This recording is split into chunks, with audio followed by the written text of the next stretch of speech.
गाव छोटंसं होतं, डोंगराच्या पायथ्याशी वसलेलं, लांबवर पसरलेल्या शेतांमध्ये हरवलेलं.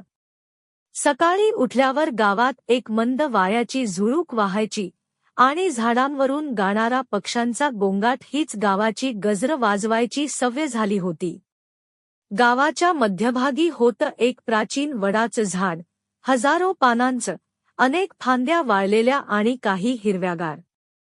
झाडाच्या वरच्या फांदीवर एक छोटंसं पण नीटनेटकं घरट होतं, पिंगी चिमणीचं घर.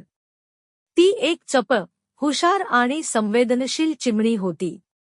दिवसभर ती गावात उडत फिरायची, अन्न शोधायची आणि संध्याकाळी पुन्हा आपल्या पिल्लासोबत फांदीवर परत यायची. पिंगीच्या घरट्यातलं तिचं एक पिल्लू, चिंकू, नुकल्स अंड्यातून बाहेर आलं होतं. डोळे अजून झपाट्याने उघडले नव्हते, पण त्याचा आवाज मात्र गोड होता.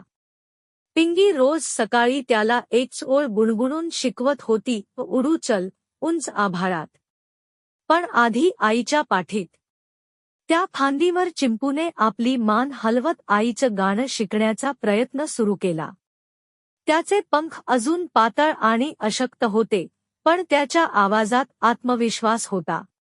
आईन त्याच्या चोचीत छोटी कणीक ठेवली आणि त्याच्या डोक्यावर हलके चोच टाकत म्हणाली, एक दिवस तू स्वतः गाणं लिहिशील.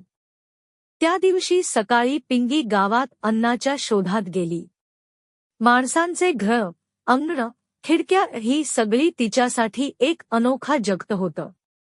एका अंगणात टाकून दिलेल्या प्लास्टिकच्या डब्याशेजारी काही तांदळाचे कण होते. पिंगी ते वेचत असताना तिची नजर एका लहानशा तांबड्या रंगाच्या चमकदार बटणावर गेली. सूर्यावर चमकणारं ते बटण तिच्या नजरेत भिनलं. तिनं ते बटण आपल्या चोचीत पकडलं, उडून झाडावर परत आली आणि ते एक गुपचूप फटीत ठेवून दिलं. चिंपूला ते बटण दिसलं होतं. त्याच्या छोट्या डोळ्यांमध्ये प्रश्नच प्रश्न होते. आई, हे काय आहे? चिंपूने विचारलं. पिंगी थोडं हसली.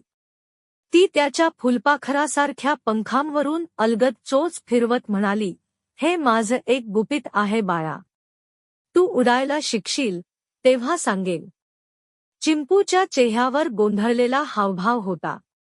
पण आता त्याच्या मनात फक्त एकच ध्येय होतं, उडायला शिकणं.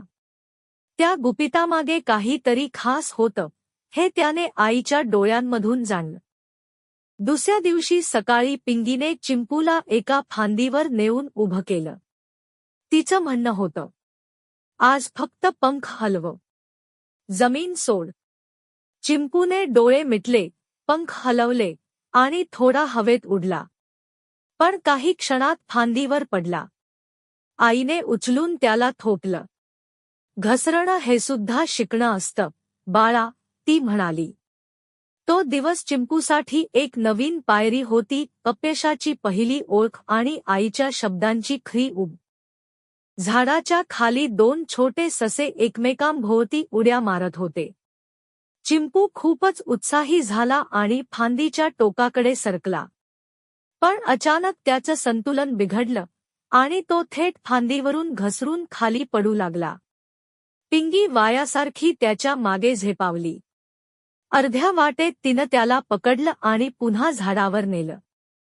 तिचं काळजीचं हसणं आणि घाबरलेली नजर चिंपूने लक्षात घेतली. त्या रात्री त्याला वाटलं, मी आईसाठी खूप महत्वाचा आहे. रात्री आकाशात ढग जमा झाले. विजांचा आवाज, जोरदार पावसाचे थेंब. चिंपू घाबरून आईच्या पंखाखाली लपला. पिंगीने त्याला घट्ट मिठी मारली आणि म्हणाली, जेव्हा बाहेर ध्वनी असतो, तेव्हा आपल्या आतल्या शांततेचा विचार करायचा असतो. तिने पंखांच्या आत त्याचं अंग झाकून टाकलं. चिंपूला त्या क्षणी समजलं, आईचं घर म्हणजे एक कवच आहे, एक मंदिर आहे. दुसऱ्या दिवशी सकाळी सूर्य डोंगराआडून डोकावला तेव्हा पिंगीने चिंपूला पुन्हा त्या फांदीवर उभं केलं. चिंपूने डोळे बंद केले. श्वास घेतला. आणि त्याने झेप घेतली. हा वेळ वेगळा होता. तो थोडा वेळ हवेत तसाच राहिला.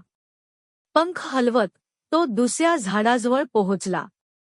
आईने आनंदाने टाळ्या वाजवल्या, चोचीतून चुई चुई, आणि ती देखील त्याच्या मागे उडाली. चिंपू आता आईसमोर उभा होता. आई, आता तरी सांगशील का?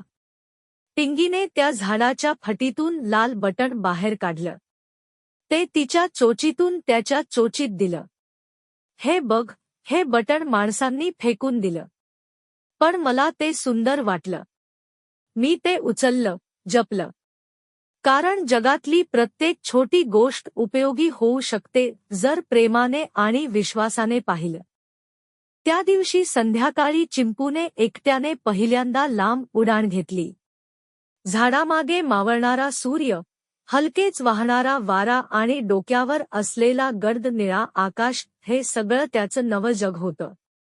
चोचीत बटण धरून त्याने स्वतःलाच विचारलं, आज माझ्या चोचीत एक गुपित आहे. उद्या कदाचित माझ्याच पंखांमागे कोणाचं स्वप्न असेल. आईचं प्रेम हे कोणत्याही गुपिताहून मोठं असतं. लहानसुद्धा मोठं होऊ शकतं जर त्यात जपणूक आणि आत्मविश्वास असेल. गुपित म्हणजे फक्त लपवलेली गोष्ट नव्हे, तर शिकवलेली शिकवण असते.